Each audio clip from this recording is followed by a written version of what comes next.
After being postponed twice, the Ministry of Human Resource Development (MHRD) had decided to hold the JEE Mains April 2020 exams from September 1 to 6.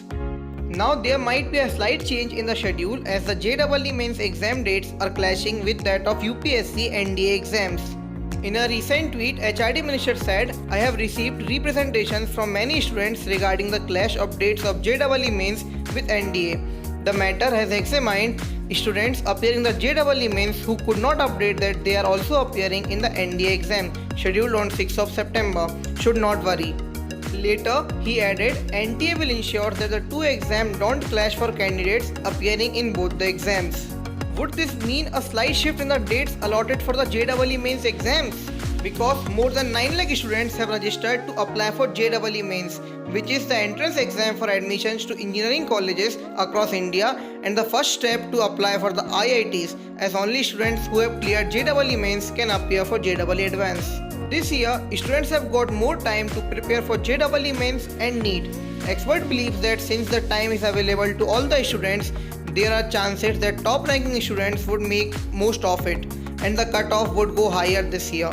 Since there is a relative marking or percentile scoring, students can expect a tougher competition. Students belonging to rural areas or places with connectivity issues might bear the brunt. Earlier, HRD Ministry had asked the National Testing Agency (NTA) to double the number of exam centers, increases the distance between the students during the exams, allow fewer students in the exam halls and make the wearing a mask mandatory, a thermal checkup at entry points among other safety measures. To ensure the academic schedule is disrupted the least, the NTA decided to announce the JEE Mains result in 5 days. In case of bigger shifts in dates, the result declaration schedule might also suffer.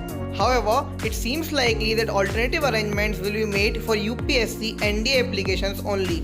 To ensure the least commute for candidates, the NTA also allowed several windows for students to change their exam centers and shift it to closer to their latest residing area. Is it worth to conduct exams in this crisis times? What are your opinion? Please share with us in comment section below. And for more news and updates, do subscribe to our YouTube channel.